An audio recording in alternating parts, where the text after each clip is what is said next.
Buen día. Aquí estamos en un programa más de Tona Live con Carlos Salazar, presidente del Consejo Coordinador Empresarial. ¿Cómo estás, Carlos? ¿Cómo te recibió Monterrey? ¿Cómo te recibió? Un placer, Plácido. De veras que me da muchísimo gusto. Habíamos programado tú y yo esta entrevista desde hace tiempo, sí, pero bueno, por mi culpa no la habíamos podido tener, porque andaba yo un poco agendado. Pero en esta vuelta a Monterrey, inmediatamente. Y me recibió con un calorón de la patada. Sí, llegaste ayer, Carlos. Llegué ayer con un calor más de 40. Qué barbaridad. Pero pues lo bueno es que ya estás vacunado. Claro. Bueno, pues bienvenido a Detona Live. Aquí nos tienes. Muy contento de estar con ustedes. Qué bueno. Un saludo a todos. Muy agradecido porque tengas tiempo para nosotros. Entonces, si te parece bien, vamos a entrar directamente al tema. Claro. ¿Te parece? Bueno, mira, irreverentemente yo le llamo a la IP iniciativa pasiva. Así es, Carlos, ¿es pasiva? ¿O tú que eres tan mesurado, que eres tan dado a buscar los puntos de equilibrio, me la estoy llevando a un extremo y tú tienes una visión diferente? Porque lo que yo percibo por parte de la gente es que la iniciativa privada está muy pasiva. ¿Qué está pasando, Carlos? No, bueno, yo creo que hay una enorme confusión en esto y obviamente me parece que el enfoque que tú le das no es exactamente el correcto. La vida es como una carrera. Hay que distinguir muy claramente el rol de los organismos empresariales y de la representatividad que uno tiene con las empresas. Y yo siempre he tratado de explicarle a todo el mundo que hay una línea muy difícil entre querer ser organización política y querer ser una organización pública. Okay. Este concepto nosotros lo hemos tratado siempre de insistir, que nosotros somos organizaciones públicas. ¿Qué quiere decir? Tenemos que aparecer en público, como estamos hoy, nos preocupan las políticas públicas, intervenimos de alguna manera en la orientación que se le puede dar a las decisiones públicas, pero no somos un organismo político.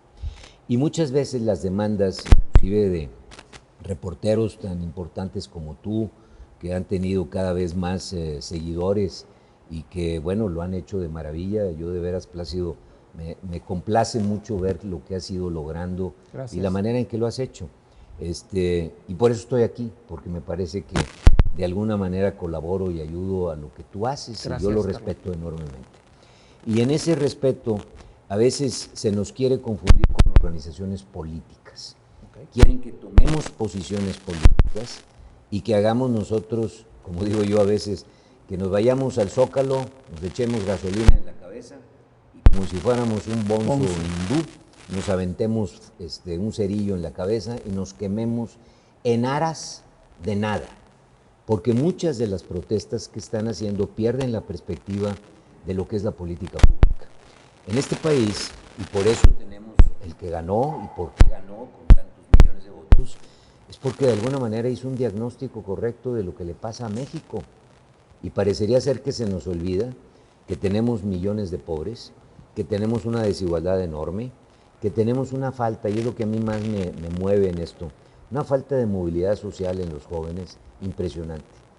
Si tú tienes y perdónenme que lo voy a poner en estos términos, no porque lo creas, sino por las condiciones en las que se da, pero si tú tienes la desfortuna de haber nacido en el sur del país pobre,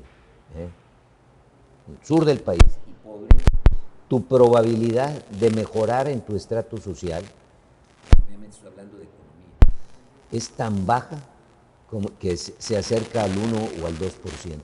Tú imagínate, Plácido, que nazcas en un municipio de Oaxaca y que tu probabilidad de mejorar llegue a ese grado. ¿Tú no crees que en esas gentes va a haber pues un enorme desencanto con el modelo económico y social en el que vivimos? Yo creo que a todos estos que quieren hacer política deberían de tener claro que nuestro país requiere soluciones para eso. Nosotros como organismos empresariales hemos propuesto la que nos parece que es la correcta. ¿Cuál es la correcta? Hoy me invitaron a un foro organizado en Nueva York por el Banco Santander con todos sus inversionistas. Y yo les decía, yo nomás conozco una manera, a lo mejor estoy equivocado porque soy economista, y es crecer económicamente.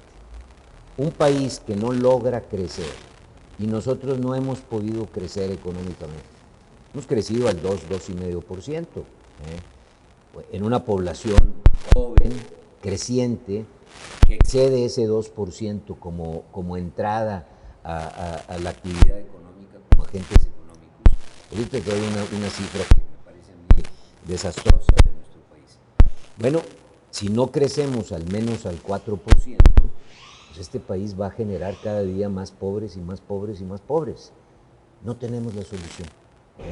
No ha habido de la parte política de nuestro país alguien que realmente venga y diga que él puede solucionar el problema, porque lo actual tampoco lo está solucionando, y tú lo sabes perfectamente, Plácido.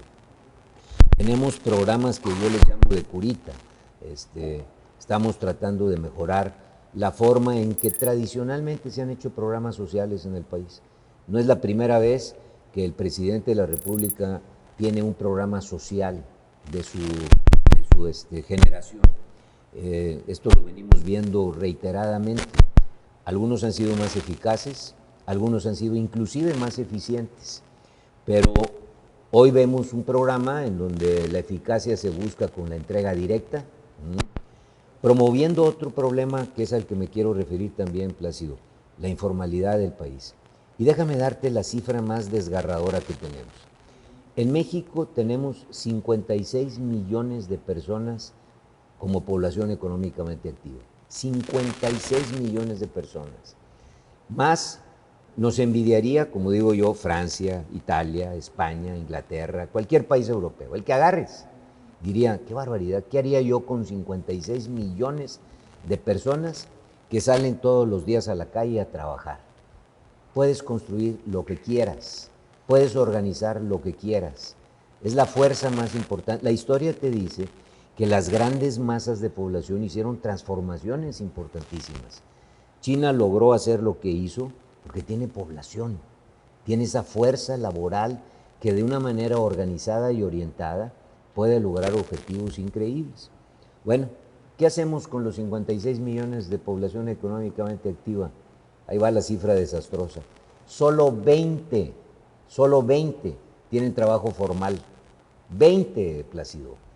Y cuando hablamos de prestaciones, beneficios sociales, trabajo organizado, salarios protegidos por la Ley Federal del Trabajo, estás hablando de 20. Yo he hablado con los sindicatos y les he dicho, señores, miren lo que hacemos, o sea, nos estamos ocupando por un pedacito de este tamaño y díganme qué estamos haciendo por los otros 36 millones. ¿Y qué te dicen? Que no tienen la solución. Y no tienen la solución ni siquiera los políticos.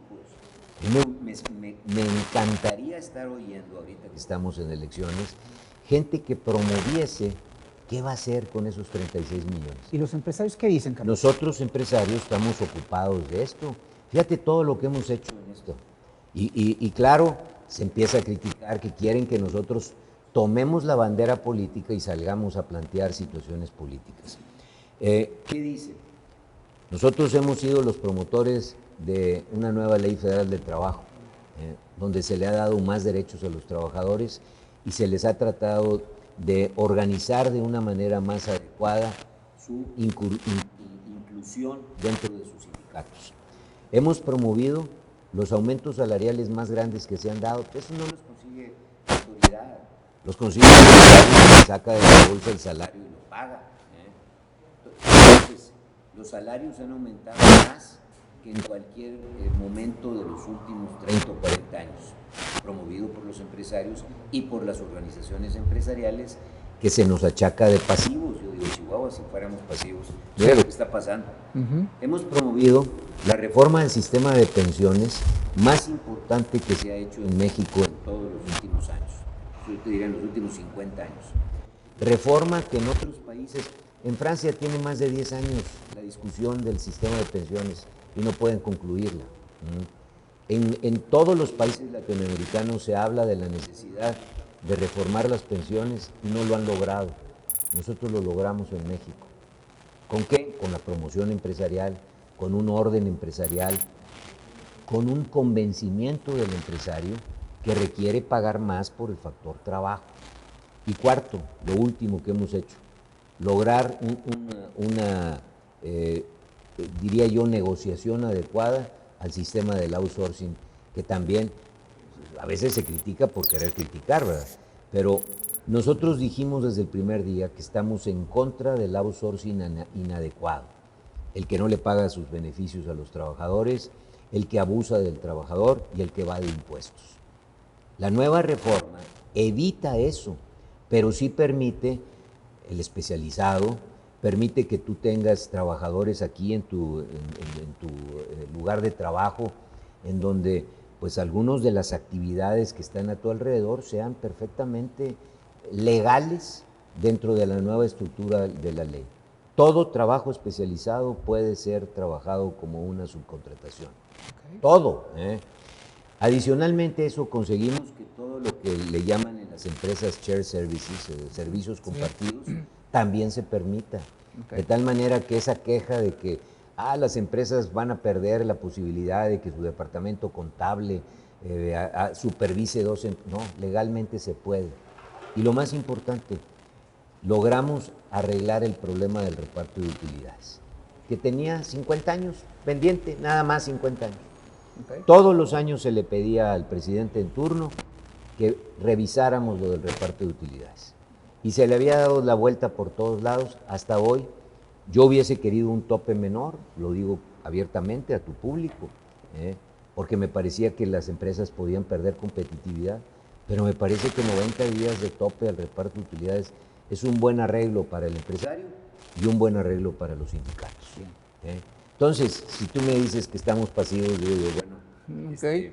Y además de eso, hemos intentado arreglar el problema de los ductos, y tú sabes que lo arreglamos, un problema que teníamos en el país.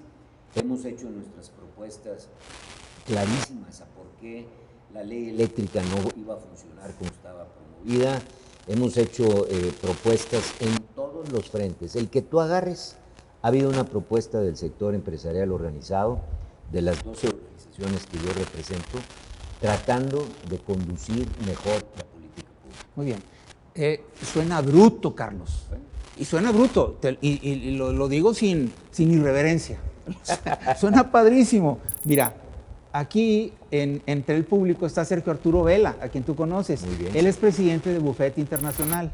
Es una empresa que se dedica a ayudar a mexicanos a hacer negocio en Estados Unidos. Y me pasó un dato que te voy a compartir, que seguramente tú ya sabes. 4 empresas mexicanas, o 4 empresas de mexicanos están dándose de alta en Estados Unidos por semana. 4 empresas por semana. El trámite se lleva 48 horas, ¿sí? 8 meses en promedio es lo que tarda un empresario en darse de alta aquí en México. ¿Cómo nos explicamos entonces ese fenómeno, Carlos? No, es una tragedia esto. Mira, hoy casualmente, yo no sabía que me ibas a preguntar eso. Okay. Estuvimos, Javier Treviño, que es parte del equipo del Consejo Coordinador, y un servidor, con funcionarios de Hacienda, hablando del sistema tan grave que tenemos, de lo que nuestro amigo Sergio te comentó. Seguro. ¿Sabes tú cuántas regulaciones tiene una pyme en Nuevo León? Y somos el estado más desregularizado. Asústanos con el dato. 147 regulaciones si quiere cumplir al pie de la letra con todo lo que la ley significa. Okay. Van desde cómo tenemos que poner los extinguidores dentro de la planta, dónde debe ser el punto de reunión, de qué ancho tiene que ser la banqueta, dónde debe de haber un árbol, dónde deben estar los pasillos, de todo tipo. Y cada una de esas es fuente inclusive de corrupción. Claro. Porque te llega el inspector y pues es que no pusiste todos. El árbol, bolas, mano. Cállate. ¿Qué hemos intentado hacer nosotros? Creamos en el CCE un observatorio que trata de analizar dónde están estos problemas y cómo arreglarlos. Porque además para el público que nos está oyendo, es un problema gravísimo, porque es federación, estado y municipio. La federación, créeme, ha empezado a moverse en positivo en esto. Federación. Y estamos intentando, porque es un argumento que nosotros hemos manejado en frente de la autoridad, del presidente, el secretario de Hacienda, diciéndole, oiga, es increíble que la manera de pagar sus impuestos de una empresa grandota de México, piensa en la que quieras, una grandotota, es exactamente, gracias, igual a la que tiene que hacer una pyme. Tiene que llevar el estado de resultados, tiene que calcular. Es exactamente el mismo tipo de formato. Por el mismo rasero, Carlos. Por el mismo rasero. No tenemos diferenciación en esto, no tenemos facilidades y por eso cada día tenemos más informales. Por eso hay el dato que te daba Sergio, empresas que dicen mejor me voy a Estados Unidos porque ahí rápidamente puedo darme de alta y cumplir con mis obligaciones. El empresario quiere cumplir con sus obligaciones, Plácido. El problema es que hemos creado, y en todos nuestros sistemas, ve lo que hemos hecho con el sistema electoral. Cada vez más regulaciones y cada vez más quejas. Cada vez más quejas. ¿Por qué? Porque nuestras regulaciones han llegado a un extremo que cada vez es más difícil que los participantes las cumplan y cada vez dan más pie a que haya más quejas. Yo venía ahorita platicando con Javier coloquialmente diciendo, me puedo imaginar la cantidad de quejas que va a haber el 7 de junio. Porque ningún perdedor va a decir que perdió. Además, culturalmente siempre le echamos la culpa al árbitro. O sea, no perdimos porque perdimos porque alguien nos hizo una jugada inadecuada. Oye, Carlos, si no está sucediendo eso ahora, tú acabas de mencionar al árbitro. ¿No está sucediendo eso ahora con el discurso de López Obrador relacionado con el INE? Yo creo que ha pasado siempre y te voy a traer también una reflexión a esto, Plácido, y para tu público. No somos el único país donde esto pasa. Ustedes nomás recuerden qué estaba pasando en Estados Unidos en diciembre del año pasado.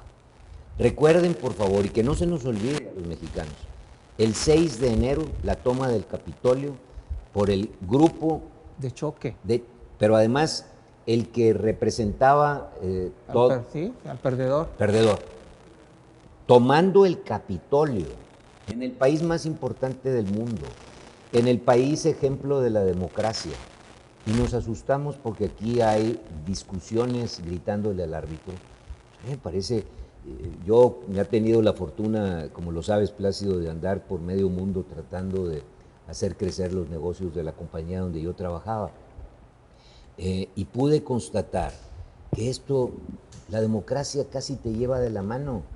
A los que nos gusta la historia sabemos que en el Ágora de Atenas las discusiones se ponían a todo lo que daban. Y en ese momento al gran líder griego, Pericles, pues hasta lo detuvieron también y lo acusaron de corrupción y dijeron que cuando había hecho el Partenón había recibido lana ahí de los escultores y de cuánta cosa. Entonces, veamos que lo más importante es que nosotros sepamos salvaguardar las instituciones. No nos asustemos de que haya críticas. No nos asustemos de que uno salga y diga que el árbitro está pitando todas a favor del otro. Lo vemos en los juegos a los que participamos. A mí que me gusta tanto el fútbol y que voy con frecuencia a ver los juegos de los equipos que sigo, el equipo que sigo, bueno, pues siempre ves ahí que el árbitro a lo mejor no pitó lo que tú querías que pitara, pero no pasó nada. Al final, el árbitro se le da la razón, aunque se equivoque, se le da la razón, porque sabes que al final lo importante es que el juego se pueda realizar y que haya alguien que a lo mejor va a acertar el 95% de las veces y se va a equivocar unas cuantas. ¿Y qué haces? Pues ahora le metes el VAR y le metes el apoyo y le metes la ayuda, como nosotros tenemos que ir eventualmente haciéndolo con el INE para darle cada vez más facultades y más herramientas para asegurarnos que adecuadamente está soportando las decisiones que se deben de tomar. Bien, bueno, me voy a referir ahora a cuál fue la situación por la cual yo acuñé el término de iniciativa pasiva. Tengo que reconocer que no es mío, yo soy un vocero de mucha gente con la que estoy platicando, pero sí te quisiera preguntar algo que es muy puntual, Carlos. ¿Cuántas veces te has entrevistado con la inmensa masa de empresarios de la clase media, que son los que realmente soportan el crecimiento de México y que casualmente, según me dicen, son los más vapuleados por la Cuarta Transformación? Me he entrevistado múltiples ocasiones. También esa imagen de que el organismo nada más oye a los grandes. No, hombre, el grande no necesita de nosotros. El grande, si necesita arreglar algo, lo arregla solo. Los elementos como para arreglárselo él mismo. Nosotros creemos ser representantes de esa clase. Yo ahora que me retiré de una empresa hermosa, increíble, que me formó, pues lo primero que hice fue también convertirme en empresario, y hoy soy parte de ese empresario de tamaño mediano. Claro. Ya tengo mi buena cantidad de trabajadores, invierto en diferentes actividades productivas. También entiendo perfectamente lo que le pasa a cualquier empresario. Sufro exactamente lo mismo como empresario. Entonces me siento un representante adecuado de eso. Dices que lo ha vapuleado la 4T. Yo siempre trato de que se reflexione esto con mucho cuidado. Y les digo, a ver, yo creo que el discurso ha sido tremendo, y lo asumo. Hemos tenido un discurso duro, difícil de entender, pero por otro lado, yo le pregunto al empresario, ¿nos han aumentado los impuestos en 3 años? Porque yo recuerdo el sexenio pasado, para el segundo año del sexenio, ya nos habían aumentado 5% adicional el pago de dividendos, cuando te lo daban a persona física, 10% automático cuando declarabas el dividendo. Nos habían aumentado las tasas y nos habían disminuido las deducciones a casi la mitad de lo que podíamos deducir, de inclusive prestaciones sociales, algo que me parece increíble. Queremos que se den prestaciones sociales y luego las hacemos no deducibles. Imagínate el incentivo, Plácido. Bueno, todo eso nos había pasado en este sexenio. Yo no quiero ser defensor, por eso parto de lo que digo. El discurso ha sido malísimo. Me parece que es un discurso mal manejado. ¿El del presidente? El de las autoridades, sí, el de la autoridad completa. ¿El régimen en particular? Todo lo que... Okay. Porque lo habla el diputado y lo habla el senador y lo hablan muchas gentes. Pues lo que pasa es que se sienten obligados a seguirlo, Carlos. Yo creo, otra vez, vuelvo a repetir, por favor, tengamos memoria.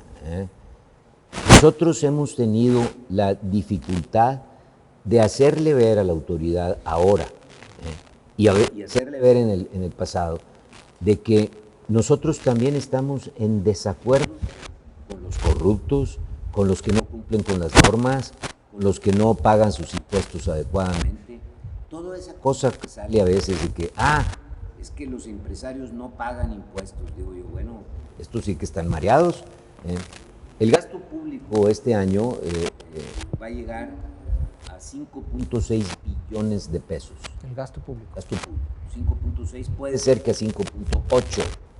¿De dónde creen cuando dicen los que dicen que los empresarios no pagan impuestos? Que sale ahí dinero. Pues del empresario, pues. ¿Creen que el dinero, ojalá, verdad, viene porque la Virgen de Guadalupe nos lo manda así en las noches, nos avienta lana y entonces le cae a la tesorería de la Federación y de ahí empieza a repartirse el dinero? Lo pagan los empresarios. Y lo paga la gente cuando consume los productos que fabrican los empresarios. Porque si no hubiera el producto, si no hubiera quien produzca esta camisa, pues no podría nadie pagar el 16 de IVA que yo pagué cuando compré mi camisa. Entonces, todo esto es parte de lo que el empresario necesitamos hacerle ver también a la sociedad. Por eso, desde el año pasado, nosotros lanzamos la iniciativa de la dimensión social del empresario. Dijimos, miren, empresario es el que cumple sus obligaciones, el que paga sus impuestos, el que le da a los trabajadores un salario adecuado, el que produce artículos buenos, que no engaña con el artículo que vende. Como el decálogo de la USEM, de la Unión Social de Empresarios Mexicanos. No conozco a detalle el de la USEM, aunque estoy muy asociado con la USEM, pero te aseguro que es un decálogo que trata de la responsabilidad que debe tener un empresario. Ser empresario, perdóname Plácido, pero es una fregonería. Es que es el que cumple con sus obligaciones, el que le da empleo a más gente, el que crea valor agregado para la sociedad, el que se responsabiliza. Tú eres empresario, Plácido. ¿Quién abre aquí el negocio? ¿Quién se preocupa de tener las mejores cámaras? No me preguntes, ¿Quién por le paga favor? los salarios a tus trabajadores? Porque eres empresario. Ve la fregonería que es ser empresario. Okay. Por eso a mí me molesta mucho cuando se critica al empresario por irresponsable, por no pagar impuestos. Yo digo, el que haga eso no merece el apellido de empresario. Muy bien. Nada más que tenemos un presidente, Carlos, que hace una división o hace una segmentación del empresario revolucionario, el empresario transformador y el empresario que se quedó atorado en el neoliberalismo. Él mismo está haciendo esa división. ¿Existe, Carlos, esa división? Mi percepción es de que esta es una fórmula muy utilizada en el mundo. No sé. Si tú vas a Europa, vas a oír a una cantidad impresionante de pensadores hablando de que el modelo neoliberal ya no da para más. Yo quiero entender de eso, que cuando hablamos de un modelo neoliberal que no tenga una orientación social, yo también estoy en contra de eso. Pero las bases del modelo neoliberal son las que tenemos en la economía. ¿Qué más? Entonces, y es la que usamos. Tú aquí como empresario, vuelvo a tu ejemplo. Hombre, el modelo neoliberal que dice, pues tengo que pagar mis impuestos, tengo que ser competitivo, tengo que salir todos los días a tratar de ser mejor que mis competidores, porque de alguna manera tengo que producir mejor. A los que nos ha gustado la lectura, yo a veces le he dicho a algunos funcionarios, hombre, lean otra vez a Adam Smith. Adam Smith tiene un capítulo en donde él habla de la importancia de un empresario sobre los temas sociales. Y toca el tema de la pobreza y toca el tema de la responsabilidad del empresario. Yo no puedo concebir un liberalismo, llámese nuevo o llámese antiguo, que no tenga esa conexión con la sociedad. Entonces, me parece equivocado. Me parece que inclusive las teorías modernas de cómo debería organizarse una sociedad para futuro, y voy a usar a un autor que me parece interesantísimo, que lo traigamos y lo discutamos, que es Piketty. Es un autor francés, economista, que produjo un libro que se llama El capitalismo del siglo XXI. Y es muy interesante, porque basado en una economía capitalista, él propone medidas sociales, no podemos estar o no de acuerdo con él, pero propone medidas sociales que al final te llevan a una orientación socialdemócrata mucho más profunda. Yo creo que ese es el corte en que las sociedades van a irse decantando poco a poco. Creo que esta discusión no nos lleva más que a divisiones, y nosotros hemos dicho en el Consejo Coordinador que no deberíamos de estar divididos, debemos estar unidos, y que claro, alrededor de una mesa de debate se vale todo. Y yo lo acepto perfectamente que alguien no esté de acuerdo en los comentarios que yo estoy haciendo, pero como bien se dice, tenemos derecho de réplica, y hay que también defender en lo que creemos. Pero al final creemos en una sociedad que está resumida en ese decálogo de dimensión social que lanzó el CCE. Muy bien. Hablando de eso, Poncho Romo ya se fue. Percepción personal con pena y sin gloria. ¿Cómo se están moviendo ahora las relaciones entre el gobierno de López Obrador y la empresa privada, Carlos? Hablando de Poncho Romo. Bueno, mira, yo creo que Poncho hizo un buen trabajo. Él trató de promover que la relación entre el empresariado y el presidente fuera mejor. Yo creo que él tuvo mucha presión, sin duda, porque bueno, cuando hablamos de la autoridad tenemos que reconocer que también hay muchas orientaciones radicales ideológicas dentro de todo ese grupo. No es de que haya un solo pensamiento. Y Poncho tuvo que lidiar con todo eso, y me parece a mí que fue muy difícil. ¿Qué está pasando hoy? Bueno, el presidente se ha ocupado de seguir manteniendo relación con los organismos empresariales. Yo siento que nosotros tenemos la posibilidad de hablar. Y hemos tenido encuentros y desencuentros. Se habla solamente de los encuentros, pero también hemos tenido momentos muy difíciles de desencuentro. Pero creo que cuando el presidente se refiere a las organizaciones empresariales, creo que se refiere sabiendo que se vale tener diferencias. Nosotros hemos sido muy claros o tratado de ser muy claros en las diferencias. Tú no vayas muy lejos. Y organizamos foros y cuánta cosa para decir que era una equivocación la ley eléctrica y la de hidrocarburos. Trajimos especialistas, dedicamos días, participaron ahora sí miles de personas dando su opinión en todo este tema. Nos parece un error. Nos parece un error que ahí está hoy la ley detenida en el Poder Judicial. Y si somos congruentes con lo que la misma Poder Judicial ya había concluido en la parte administrativa, pues va a repetir las mismas conclusiones que tuvo inclusive la Suprema Corte de Justicia. Cuando menos eso es lo que esperamos en esa congruencia de lo que ya se había concluido como laudos y lo que falta por concluir. Entonces, es obvio que nosotros planteamos nuestros puntos y creo que lo hacemos con el mejor de las intenciones, una intención de construir un mejor país, de construir una mejor sociedad, de orientar adecuadamente nuestras decisiones. A nosotros no nos mueve, insisto en esto, Plácido, el tener una posición política. Me parece un error que los grupos empresariales o los organismos empresariales tomemos posiciones políticas. Para eso están los partidos. Yo lo he dicho al cansancio. El que quiera hablar políticamente, pues que se una a un partido o que cree uno nuevo. Ahora se pueden crear mucho más fáciles. Entonces, y que ahí mantenga su posición política. Yo creo que esa división debe ser muy clara.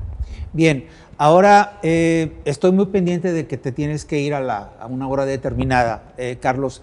¿Cuál es tu visión sobre el compromiso político de los grandes empresarios en esta etapa de nuestro país, reconociendo que no se van a dedicar a la parte política? Fíjate que lo que tú dices me suena mucho a lo que hace 2 noviembres, el noviembre previo a la pandemia, dijo para la gente que lo conoce, el Diablo Fernández en un foro de Coparmex, en donde decía que el empresario era público, más no político. Coincide muchísimo, pero como que hay cierta dificultad a raíz de los encuentros que hemos estado teniendo con empresarios pequeños, medianos, para discernir acerca de eso. Eso es lo que yo te quisiera preguntar en este momento.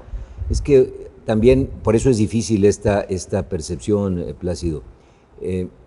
Las personas, los humanos, tenemos muchas facetas. Yo no puedo decir que tú eres, o describirte diciendo que tú eres de centro, de derecha o de izquierda. Yo creo que hay asuntos donde tú piensas de izquierda, hay asuntos donde piensas de derecha y hay asuntos donde piensas de centro.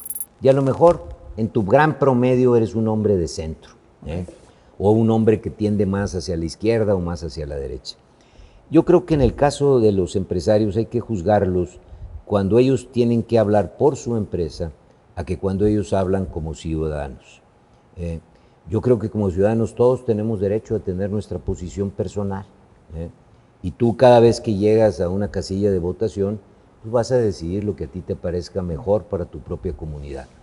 Y ahí tendrás todo el derecho de marcar y de cruzar o de palomear al partido que a ti te parezca correcto. Pero tu posición empresarial, donde representas miles de trabajadores, donde eres un causante y pagas tus impuestos, donde cumples una satisfacción de un bien que produces a la sociedad, donde tienes responsabilidades fiduciarias, financieras, le debes dinero a empresas y a bancos y a veces hasta bancos extranjeros, tú tienes que comportarte preocupado por lo público, porque te va a preocupar si el tráfico en las calles, si la contaminación del medio ambiente, si la estabilidad social, si hay bloqueos en los trenes, todo eso te va a preocupar. Pero la empresa tiene que mantenerse con una orientación que no sea complicada o que no sea mezclada con decisiones políticas. Yo no puedo decir que la empresa A es priista o panista o morenista o verde o Movimiento Ciudadano. La empresa. El ciudadano común y corriente puede hacer lo que él crea conveniente para su propia comunidad. ¿Un empresario no? Insisto, como persona... Como persona, un empresario. Claro que sí, él como en persona puede hacer lo que él crea conveniente. Como persona, no su empresa, no su representatividad fiduciaria con todos los atenuantes que él tiene como organización. Porque entonces pondría en riesgo a su propia empresa. Muy bien. Aquí lo que sucede, Carlos, es que el sentir que detectamos, tú sabes que somos, casi te puedo decir que catalizadores de la opinión pública, es que como que la gente está buscando seguir a alguien y se habla de, ahí sí, se habla de una diferenciación entre los empresarios del calibre de don Eugenio, gente de ese nivel, con los empresarios nuevos, segundas, terceras generaciones, Carlos.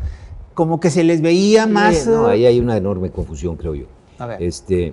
Yo creo conocer bastante bien la historia de Monterrey, de las empresas. Pues, claro. Don Eugenio no fue un político. Jamás lo viste en una lid política.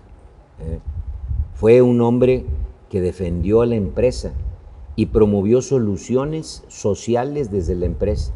Yo admiro enormemente a don Eugenio y lo admiro porque promovió cosas como repartir casas, como crear antes que el Seguro Social, la clínica a la que yo asistí y sigo asistiendo hasta el día de hoy. Famosa. Ahí voy yo a la clínica. Creó programas de pensiones, creó becas para los hijos de los trabajadores, creó un sinfín de orientaciones en donde él como empresario lo logró. Él en lo personal no se metió jamás en la política. Yo no vi nunca a la empresa financiar programas y decir, es que ahora le da dinero a él o a Gualo. Jamás. Siempre la empresa tratando de ser responsable de su obligación fiduciaria. Tú imagínate, Plácido, agárrate las empresas de Monterrey de las que tú ahorita te refieres. Casi todas ellas son empresas ya atomizadas en su tenencia accionaria. Se dice, es que esa empresa es de fulanito. No, hombre, hay miles de accionistas. Claro. Y muchos de esos accionistas son extranjeros. ¿Cómo vas tú con una obligación fiduciaria a decir que tú representas la orientación política de una empresa?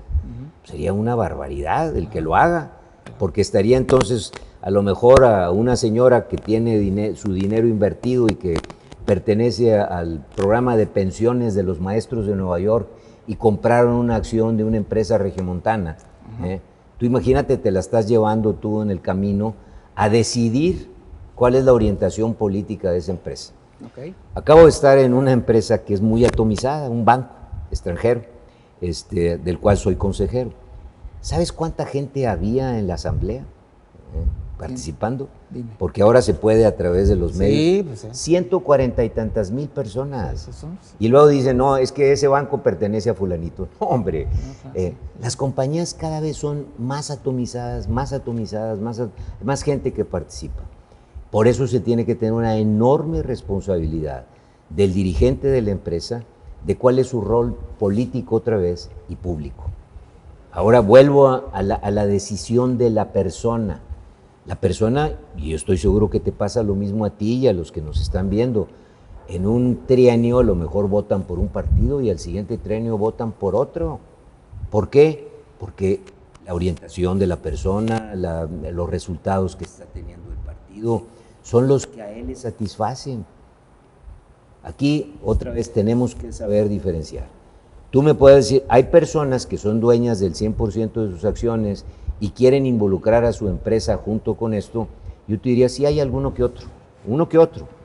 Pero cuando los empujas y les dices, oye, pero sal públicamente, tú ponte en la planilla y pon tu nombre y todo, ahí es donde empiezan a enfriarse y dicen, Chihuahua, mejor que vaya Plácido porque yo no quiero ir. Mejor que vaya Carlos, ¿no?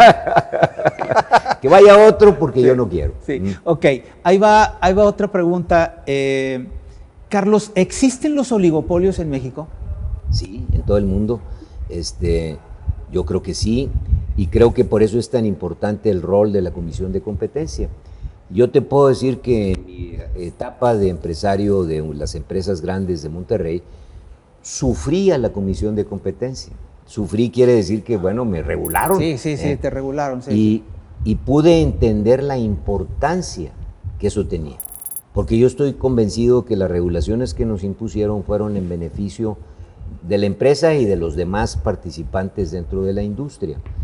Yo creo que en todo el mundo esta figura de organismos, por eso es tan importante los organismos autónomos y independientes.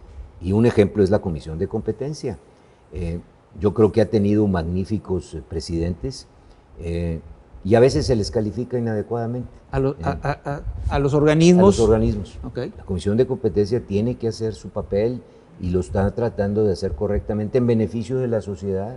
En Estados Unidos son ejemplares las decisiones que ha tomado el organismo regulador americano. Te voy a platicar dos, uno antiguo y uno nuevo. A ver. La Comisión de Competencia norteamericana fue la que dividió AT&T y creó todas las compañías telefónicas regionales porque había acumulado una sola empresa telefónica el poder de hacer los precios, influir en los precios. Fue una decisión que fue enormemente discutida, peleada y al final en beneficio de los consumidores. Lo ves hoy. Sí, claro. Tú llegas y puedes meterte a Southern Bell, a Verizon, a cualquier compañía y te dan mejor servicio, te dan mejores precios, mejores tarifas. Hay competencia diaria en esos mercados. Y te voy a platicar una más reciente. Cuando una compañía compra a Anheuser-Busch y Anheuser-Busch ya traía en el estómago a Corona. Ya se la había tragado. Ya se la había tragado. Ya no le permite que la misma empresa venda Corona en Estados Unidos y la empresa que lo vende en México. Eso. Entonces, ¿qué pasa? En México, Anheuser-Busch, la compañía tradicional, que ahora pertenece a una compañía belga y una compañía brasileira, es la que vende Corona en México. Pero la Corona que se vende en Estados Unidos no es producida por la misma empresa. Así es. Entonces, para nuestros oyentes, fíjense las decisiones de las comisiones de competencia. ¿Para qué? Para evitar un poder adicional en el mercado. Pero si la COFETE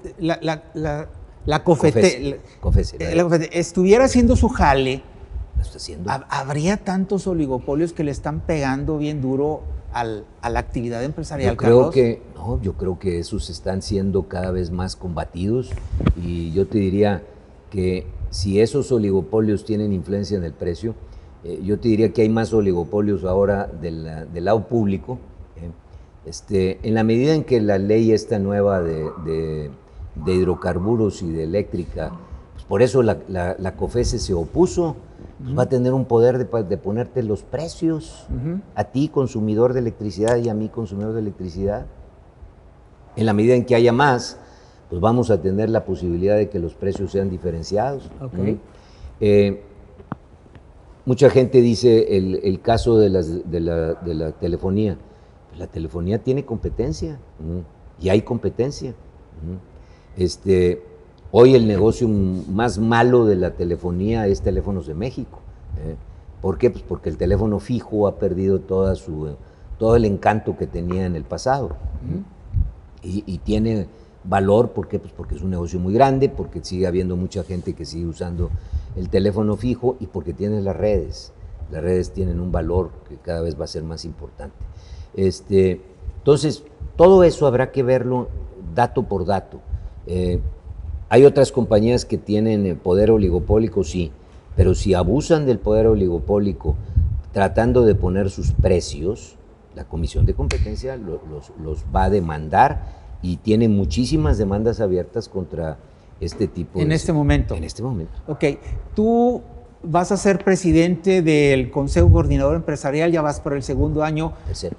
Ya vas para el tercero, exacto. Estás cumpliendo el segundo, ya vas para el tercero, que es en mayo del próximo año, sí, cuando viene. Ya no quería ser presidente, ¿verdad, Carlos? Ya no quería, Plácido. Para los compañeros que me oyen, estos trabajos son pro bono. Yo, gracias a Dios, tengo una situación que me dio la empresa y vivo, aunque ahí se rían, pues de lo que gané cuando yo fui funcionario de la empresa donde yo trabajaba. Pero necesito trabajar y estar 2 años sin percibir ingresos. ¿Y te vas a echar 3? Es muy complicado, por eso yo ya no quería. ¿Y qué es lo atractivo de esto, Carlos? Tratar de hacer cosas buenas por tu país. Yo estoy seguro que la intervención que hemos tenido, el equipo que me tocó organizar, y un servidor y las organizaciones que me han acompañado en esto, las 12 organizaciones, hemos hecho cosas que a mí me parece que son importantes. Haber resuelto el problema de los ductos nos dio la posibilidad de tener el gas que hoy alimenta la electricidad que estamos usando aquí. Hubiéramos tenido una tragedia. Entonces dices tú, bueno, ahí te quedó en tu... algún granito ayudaste a que eso fuera mejor. El haber promovido los salarios, pues hoy un trabajador tiene mejor salario que el que tenía antes, y ese granito pues también ayudaste tú. Y ayudaste al sistema de pensiones en el futuro cuando un trabajador mexicano se retire. Bueno, pues todas esas son cosas que dices tú, ¿por qué? Ah, mira, porque se generaron ese tipo de iniciativas. Okay. ¿Te estás divirtiendo como presidente del CCE? Me divierto siempre que trabajo. ¿Sí? Entonces la respuesta es que sí. Sí, claro. Ok, te voy a hacer la última pregunta. En ese clamor generalizado en donde uno se vuelve receptáculo de dulce, de chile y de manteca, hay una constante que siempre se da en las reuniones en donde me toca participar. La pregunta es, en este momento creo que no se la puedo hacer a nadie mejor acreditado que tú, Carlos. ¿Se va a venezualizar México? No creo, para nada. Nosotros tenemos instituciones que nos están demostrando día a día que son capaces de dar eso que todo el mundo habla de contrapesos. No somos el primer país, y otra vez te vuelvo a poner el ejemplo de Estados Unidos. Estados Unidos, cuando el Partido Republicano tiene el control del Congreso, ¿qué crees que pasa? Las iniciativas del Partido Republicano. Sí, claro. Y al revés con el Demócrata. Hoy el Poder Ejecutivo mexicano tiene un control del Congreso, pero no tiene un control de la República, porque el Poder Judicial nos ha demostrado hasta el día de hoy que ha mantenido su independencia y su autonomía. ¿Y lo de Cepeda qué pasó con el Saldívar? Bueno, a mí me parece que Saldívar no tenía otra alternativa más que la que hizo. ¿Qué hizo? Yo creo, mi reacción inicial cuando leí su carta, dije, este es un galimatías. Cuando reflexioné su carta, dije, hombre, qué hombre tan inteligente. Déjame decirte por qué y se lo puedo platicar al público. Sí, por favor. Él tiene la obligación de cumplir con la ley y dice, yo voy a cumplir con la ley. Sin embargo, hay un grupo que son sus pares, los otros 10 miembros de la Suprema Corte, que van a tener que juzgar su caso. El caso yo casi lo doy por hecho de que van casi hasta por unanimidad a estar en contra. No van a estar en contra de la Constitución nuestros jueces, van a estar en contra. Pero él no puede, como presidente, que además estás metido con un conflicto de interés personal, desde ahorita inducir la respuesta de los otros 10. Los jueces son enormemente, diría yo, claros de dónde llegan sus facultades y dónde terminan. A mí me parece que él lo que está haciendo es decir, esa es una facultad que le corresponde a los otros 10, que ellos decidan. Si después de que decidan, déjame suponer, le dicen sí, que se deje 2 años, yo todavía creo, porque conozco a la persona, que él va a decir, muchas gracias, pero esto está en contra de mis principios y en contra de la Constitución. Pues esa es una noticia, ¿eh? Yo creo que eso va a pasar. Okay. Y no, siempre soy malo como pronosticador. Como pitonizo. Después te cuento lo que creo yo de los que pronostican, pero en otro programa que me invites. Sí, hombre, pero claro. Yo creo, mi pronóstico es que el ministro Saldívar va y nos ha demostrado en decisiones que va tomando, Bonilla es un ejemplo, la industria eléctrica es otro, que el hombre sigue la ley y respeta la Constitución. Bien, ¿existe la separación de poderes en México en este momento, Carlos? El Poder Judicial, sin duda, el Poder Legislativo me parece que no. Pero otra vez, lo que estamos diciendo, que pasa también en Estados Unidos y pasa en cualquier país donde el Poder Ejecutivo tiene el control de su propio Congreso. Oye, Carlos, pero ¿cómo dice ese dicho de que mal de muchos, consuelo de...? No aplica así. No, bueno, pues es en que el mundo ideal, pues que el Poder Legislativo debería... Bueno, vamos a ver qué pasa con las elecciones. Hay que ser muy respetuosos de la democracia. A mí se me criticó mucho un comentario que yo hice el año pasado diciendo que, bueno, pues esperemos a ver qué decide la gente. Y bueno, los que me querían detractar pues, dijeron, no, Carlos está criticando al presidente y está haciendo... No, yo lo que digo es, creo enormemente que los procesos democráticos son la mejor forma de organizar a una sociedad, que no son perfectos, que tienen muchas fallas, pero son mucho mejores que el autoritarismo, que la no división de poderes, que la incapacidad de una sociedad de saberse defender cuando ve que sus legítimos intereses se ven afectados. Hoy, con todos los problemas que tenemos, nuestras instituciones están funcionando. Todo el mundo pronosticó que los nuevos magistrados de la Suprema Corte de Justicia iban a ser inadecuados. No pasó eso. Han sido personas que han mantenido el respeto a la Constitución. Todo el mundo pronosticó que los nuevos magistrados del INE iban a ser terribles. Ahora dicen que no, que el INE está cargado para un lado. Muchos de ellos han sido nombrados aquí en esta nueva administración. Entonces, vamos a apostar porque nuestras instituciones realmente funcionen. Y realmente, cuando esas instituciones dejen de funcionar, porque hoy no lo han dejado de funcionar, ¿quién va a ser el árbitro de las elecciones dentro de un mes? El INE. El INE. Yo estoy seguro que el día 7 va a haber muchas gentes protestando, pero hoy nuestro árbitro sigue siendo el árbitro del día de hoy. Están despedazando al INE, está criticando al INE los de derecha y los de izquierda y te toca, si tú crees eso, pues sal y defiéndelo. Nosotros lo que hemos dicho en el Consejo Coordinador es, tenemos que respetar nuestras leyes y los mandatos de nuestra Constitución, porque es la manera en que una sociedad puede ordenarse. Que haya ruido en la sociedad, hombre. Por eso te pongo el ejemplo constante de Estados Unidos, porque es el país admirado por su democracia y por sus instituciones, y ve. Pero ¿qué pasó al final? ¿Qué pasó cuando se tomó el Capitolio? Funcionaron sus contrapesos. Entonces, yo espero que en México, si llegamos en un momento dado a tener ese tipo de crisis, que recuerda, las hemos tenido. ¿Cómo tomó posesión Calderón? No se nos olvide. Sí, claro. Y parece que se nos olvida que México era, haz de cuenta, el prado más verde de todo el mundo. Calderón tomó posesión a puros empujones, detrás de un telón, pasándole la banda presidencial con una enorme protesta social. A favor o en contra, pero había una realidad, había una protesta social. Bueno, lo importante es que funcionó nuestra institución en ese momento, se respetó lo que dijo el INE, hubo una transición democrática al que había ganado, aunque hubiese ganado por décimas, pero había ganado. Nuestro país no tiene una segunda vuelta. Yo soy de los que creo que una de las soluciones a nuestras broncas democráticas son las segundas vueltas. Nos quitaría un enorme problema de legitimidad que se dan cuando las situaciones son más parejas, más cercanas. Y muchas broncas de tipo legal. Y muchas broncas de tipo legal. Sí. Lo último que ya te quiero preguntar, Carlos, ¿existen los contrapesos en México? Yo creo que sí, y son clarísimos. Tenemos un contrapeso en el mundo financiero, no puedes hacer tonterías nomás porque se te ocurre. Se ha tratado de mantener las finanzas públicas lo más sanas que las condiciones nos han permitido, y estamos en mejores condiciones desde el punto de vista de finanzas públicas que cuando menos nuestros países hermanos de Latinoamérica. Ese es un contrapeso natural. Nadie puede ir en contra de la realidad.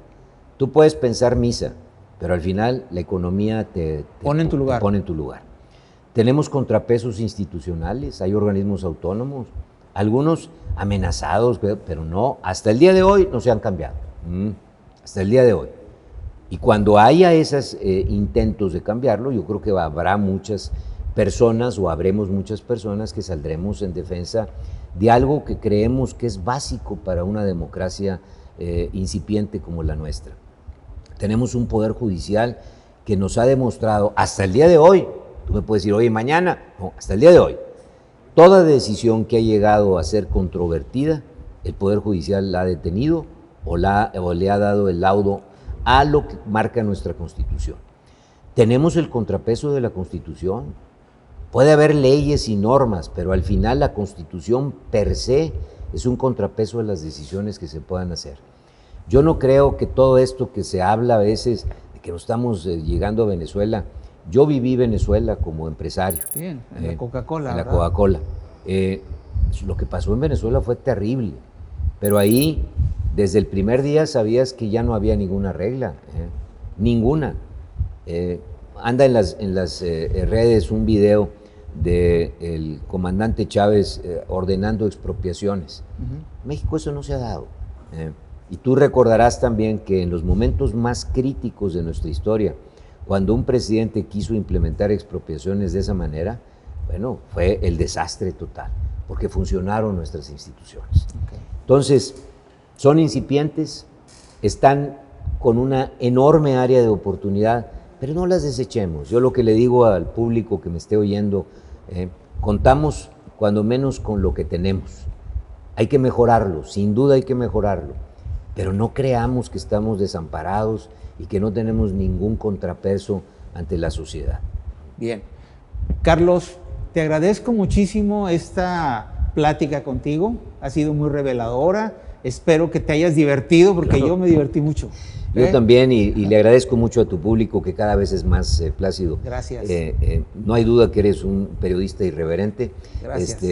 Y qué bueno que eres irreverente. A mí jamás me preocupa eso, me preocupa que no tengamos la oportunidad de platicar. Sí. Y qué bueno que me invites a platicar. Te voy a regalar la gorra de Detona para que te la pongas para que nos tomen una fotografía. No, hombre, qué padre. Y mira, y te voy a regalar el libro Irreverente, ya está dedicado, ¿eh?